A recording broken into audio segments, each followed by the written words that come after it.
I can see Nancy over there pointing to her watch, going, "Come on, Chris." That's why they put me last.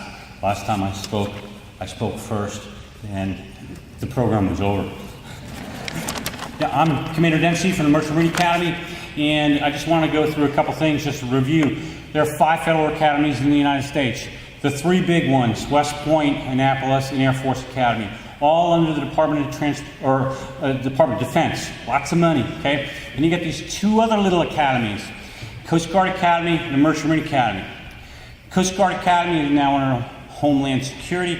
And you have the Merchant Marine Academy, the little academy, no one ever hears about, under the Department of Transportation, specifically the Maritime Administration. Very small academy.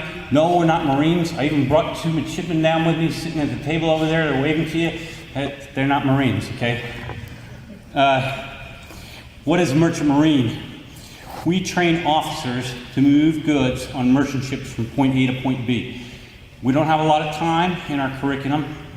We have 2 majors, that's it. You're either going engine or you're going deck. If you've ever been on a cruise ship, you're going to be the captain, you're going to be the chief engineer. You move goods from point A to point B, and you do it with the understanding of how the Navy is going to protect you in a time of war. The academy itself, I say it's small in the fact of last year the entering class was 255, the year before 252. We don't take many people in the academy. Why? Because we're small. We don't have a lot of room. We're located in the north side of Long Island, New York. The things I know that a lot of people are asking me are SATs. What are the minimum scores? Not all the academies tell you what the minimum scores are. They'll let you know if you don't hit them. But at Merchant Marine Academy, minimum score for SATs, absolute minimum 560, math 560, critical reading. That equates to an ACT score of 2424. Okay. Last year, entering the Merchant Marine Academy, critical reading mean score overall was 639, and math SAT was 644. So that's just the mean. And a lot of people up on top, and then you know the bottom score there is at 560. Okay, let me explain how these federal academies kind of choose you. Okay, at each federal academy, they build a composite score on you. I'm going to go over how the Merchant Marine Academy does it, because sometimes I talk and everybody thinks that's the way West Point does it, and then I really get yelled at afterwards because they're like, "We don't do it that way." But the way it works is 35% of that composite score comes by looking at 2 subjective components, which are your academy factor rating and an adaptability index. Academy factor rating is a measure of your overall performance at your school. It counts for 10% of the composite score. We look at the high school that you're going to or the college you're going to. We look at what courses you're taking. Are you challenging yourself? AP courses.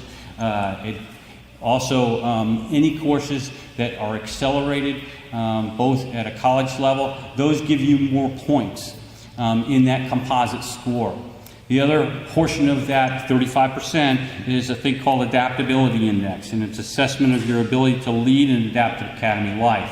We look at things like leadership qualities.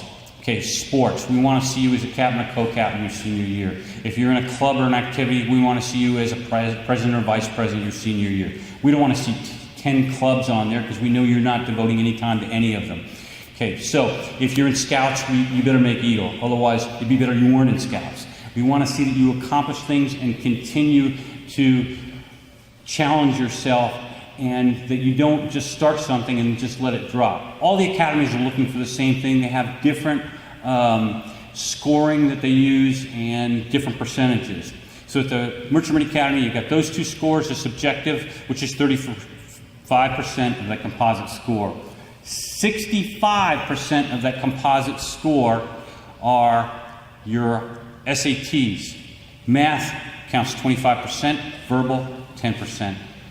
The other percentages in there, class rank. If your class does not, or your school that you're going to does not provide a class rank to an academy, you don't get those 10 percentage points, which could mean that you don't have enough on that composite score to get a nomination. So it's imperative that you get that school to send it to the academy. No one else is going to see it. They'll see it. Some of you know what your class rank is. But it's important that all those little items get in there. But what's most important, don't miss this. When you take your SATs, all the academies are going to take your highest SAT score. So if you take the SAT 5 times and you plot it along, the first time you got a 770 in math, and the other times you took it, you were focusing on your English, and they were all lower than that 7070, we're going to take that 77 or 770, the highest score. So it's important that you take the SATs as many times as you can, because that is, being 65% of the composite score, the only way I can compare someone from the state of Georgia to someone who lives in Kansas, let's say. That is the underlying thing that actually we can compare. We can look at your high school and the profile of it, or what other courses you're taking in a university, but SATs, unfortunately, that rules a big portion of that composite score. So they make this big composite score, it goes on a chart, and the way we do it at the Merchant Marine Academy is we start at the top, we offer the appointments, and then we have alternates, and we just keep going down that list until we fill all the slots. So you need to make each individual's application, you need to make yourself shine just a little more than the other guy who's applying from Kansas. How do you do that? You can do it with sports, you can do it with extracurricular activities, you can do it in your community. If you have a job, if you've been given more responsibility, bring that out in the essay. It's very important, because those little things bring up your composite score, so that when we're making that comparison, we're going to pick you. The important part is that this entire process, there are 2 paths. One is to the academy, and they'll ask for a whole bunch of paperwork. The other is to your congressman or to your senator. They ask for paperwork. Although they talk to each other, they don't share recommendations here or recommendations here. You need to get the information they ask for on time before, let's say, the senator's having his board. When he says the board's on a certain date and he wants all the information in on a certain date, that's it. It's like taxes. This year it was the 18th, you get a couple days of grace, but that's it. On the 15th, if you try filing on the 16th, it's late already. We don't want any lates. Why? It's part of the process. It shows you have the initiative to try getting it done early and completely. About the Merchant Marine Academy, I'm going to go through a couple things because I know we're running out of time here. Merchant Marine Academy is unique. 4 years at the academy. Your second year at the academy, you're going to go on a merchant ship, either in the deck department or the engine department, for 1 semester. Your third year at the academy, you go on another merchant ship, numerous ships, and close remarks. If you have any questions, please come over and see us. Thank you very much.